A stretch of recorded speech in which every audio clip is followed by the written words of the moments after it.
শ্রেণী একাদশ একক ইতিহাস চেতনা উপ একক ইতিহাস রচনার ক্ষেত্রে গুরুত্বপূর্ণ ঐতিহাসিক তথ্যাদি। ইতিহাস রচনার ক্ষেত্রে লিপি, মুদ্রা, বিভিন্ন সাহিত্যিক উপাদান এগুলির যেমন গুরুত্বপূর্ণ ভূমিকা আছে, ঠিক একইভাবে ইতিহাস রচনার ক্ষেত্রে বিভিন্ন ঐতিহাসিক তথ্যেরও গুরুত্বপূর্ণ ভূমিকা আছে। তথ্য ছাড়া ইতিহাস রচনা সম্ভব নয়। তাই ঐতিহাসিক তথ্যকে কেন্দ্র করে যুগে যুগে ইতিহাসের বিভিন্ন ব্যাখ্যা বা ধারণার পরিবর্তন ঘটেছে এবং এই বিভিন্ন যুগের মানুষ বিভিন্নভাবে ইতিহাসের ব্যাখ্যা করেছে।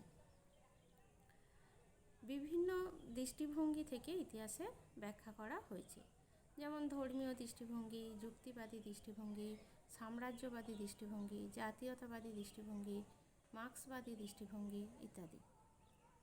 আজকে আমরা এই বিভিন্ন দৃষ্টিভঙ্গি সম্পর্কে আলোচনা করব।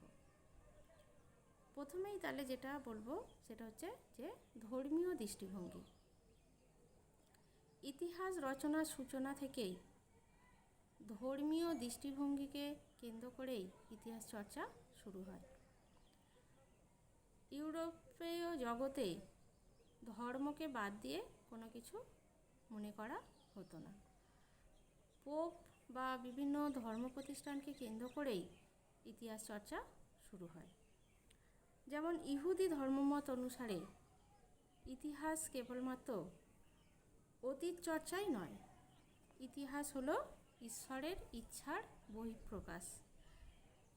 আবার খ্রিস্টান ধর্মমত হিসাবে যেটা বলা হচ্ছে যে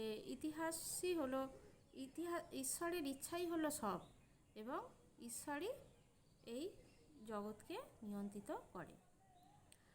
আমাদের ভারতবর্ষের ক্ষেত্রে যেমন দেখা যায় যে বিভিন্ন মনীষীদের ভূমিকাকে গুরুত্ব দেওয়া হয়েছে। অতএব আমরা দেখতে পাচ্ছি যে ইতিহাস রচনার ক্ষেত্রে ধর্মীয় প্রভাব অনেকটাই। ইতিহাস রচনার ক্ষেত্রে মানুষ ধর্মীয় চিন্তাভাবনা নিয়েই ঘটনাগুলির ব্যাখ্যা করে থাকেন। এরপর আমরা যেটা দেখব সেটা হচ্ছে যে যুক্তিবাদী দৃষ্টিভঙ্গি। যুক্তিবাদী দৃষ্টিভঙ্গি বলতে কী বোঝায় না, কোনো তথ্য বা ঘটনা যুক্তির নিরিখে বিচার করে সত্যে উপনীত হওয়া। আমরা দেখেছি যে পঞ্চদশ শতকে ইউরোপে নবজাগরণের সূচনা হয়েছিল। তারও পরবর্তী সময়কালে বিশেষ করে সপ্তদশ ও অষ্টাদশ শতকে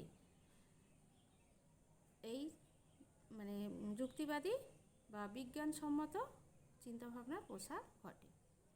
ভলতেয়ার, বারকলে, ডারউইন প্রমুখরা এই যুক্তিবাদী বা বিজ্ঞানসম্মত ব্যাখ্যার পক্ষে মত প্রকাশ করেছেন।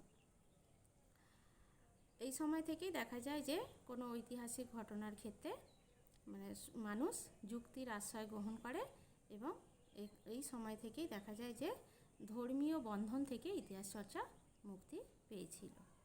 অতএব ইতিহাস রচনার ক্ষেত্রে এই যুক্তিবাদী দৃষ্টিভঙ্গি গুরুত্বপূর্ণ ভূমিকা পালন করেছিল।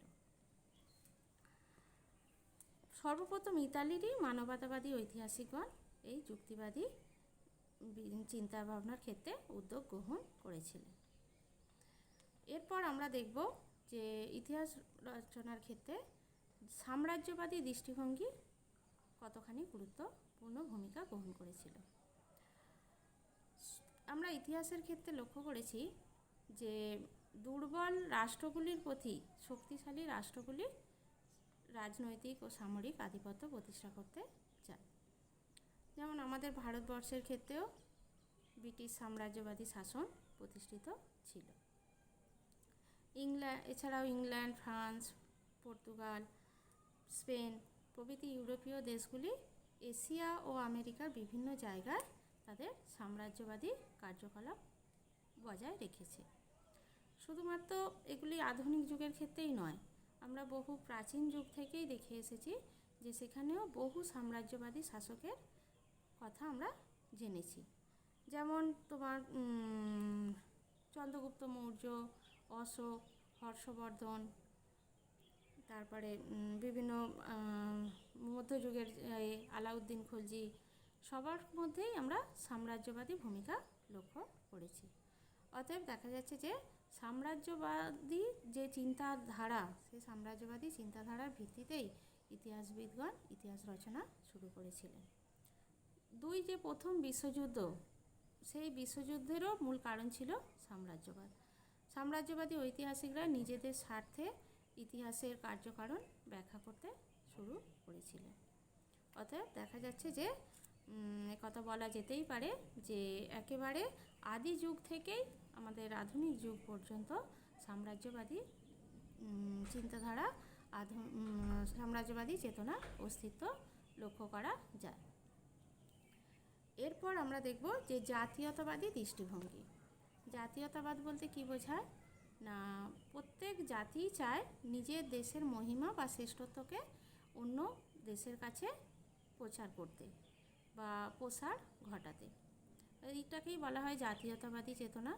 এই জাতীয়তাবাদী চেতনা বিভিন্ন সাধারণ মানুষ, বিভিন্ন কবি, সাহিত্যিক, রাজনীতিক, ইতিহাসবিদগণ প্রত্যেকেই চেয়েছে যে নিজের দেশের জাতীয় স্বার্থকে ছড়িয়ে দিতে। অতএব ঐতিহাসিকরা বিভিন্ন ঘটনাবলীর ব্যাখ্যাও করেছে এই জাতীয়তাবাদী চেতনার ভিত্তিতে। প্রথম দুটি যে বিশ্বযুদ্ধ ঘটেছিল, সেখানেও আমরা দেখেছি যে যুদ্ধের মূল কারণই ছিল এই জাতীয়তাবাদী চিন্তাধারা। বিভিন্ন ইতিহাসবিদগণ এমনভাবে ইতিহাসের ব্যাখ্যা করতেন যে ব্যাখ্যাগুলি অন্য জাতির প্রতি একটা বিদ্বেষ তৈরি করত এবং এই বিদ্বেষটাই যুদ্ধকে ত্বরান্বিত করত। অতএব যে কোনো জাতীয়তাবাদী চিন্তাধারা আমাদের ইতিহাস রচনার ক্ষেত্রে গুরুত্বপূর্ণ ভূমিকা পালন করেছিল, ইতিহাসের পরিবর্তন ঘটাতে সাহায্য করেছিল। এরপর আমরা দেখব যে মার্ক্সবাদী দৃষ্টিভঙ্গি। মার্ক্সবাদী ব্যাখ্যার ইতিহাস চর্চার ক্ষেত্রে মার্ক্সবাদী ব্যাখ্যার প্রবক্তা ছিলেন বিশিষ্ট জার্মান দার্শনিক কার্ল মার্ক্স। এটা ছোট প্রশ্ন হিসাবেও হতে পারে যে বিশিষ্ট মার্ক্সবাদী ব্যাখ্যার প্রবক্তা কাকে বলা হয়। কার্ল মার্ক্স যে ব্যাখ্যা প্রদান করেছেন, সেখানে বলা হয়েছে যে দুর্বল মানুষের প্রতি কিছু অল্প সংখ্যক শক্তিশালী মানুষ সবসময় অত্যাচার করতে চায় বা তাদেরকে নিয়ন্ত্রণ করতে চায়। অতএব সেই নিয়ন্ত্রণের মাত্রা যখন ছাড়িয়ে যায়, তখন দেখা যায় যে দুর্বল শ্রেণী এই শক্তিশালী মানুষের ওপরে সংগ্রাম শুরু করে। এটাকে বলা হয় শ্রেণী সংগ্রাম। আর কার্ল মার্ক্স এটা বিশ্বাসও করতেন যে একদিন এই শ্রেণী সংগ্রামের অবসান হবে এবং সেখানে সর্বহারার আধিপত্য প্রতিষ্ঠিত হবে। অতএব এই শ্রেণী সংগ্রাম থেকে সর্বহারার আধিপত্য প্রতিষ্ঠা হওয়ার যে ইতিহাস, সেটাকেই বলা হচ্ছে মার্ক্সবাদী ইতিহাস। এবং এই মার্ক্সবাদী যে চিন্তাধারা, সেটার প্রসার ঘটিয়েছিলেন ইন্ডিয়া টুডে গ্রন্থ প্রকাশ করে।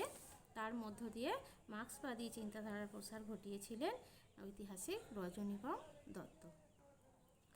এরপর আমরা যেটা বলবো সেটা হচ্ছে যে শুধুমাত্র ইতিহাস যে শুধুমাত্র রাজা মহারাজা বা ধনী ব্যক্তির ইতিহাস নয়। ইতিহাস হচ্ছে সাধারণ মানুষেরও ইতিহাস। সাধারণ মানুষের বিভিন্ন কার্যকলাপ, তাদের নিয়ে ইতিহাসও রচিত হয়। এই ইতিহাসকে বলা হচ্ছে নিম্নবর্গের ইতিহাস চর্চার দৃষ্টিভঙ্গি।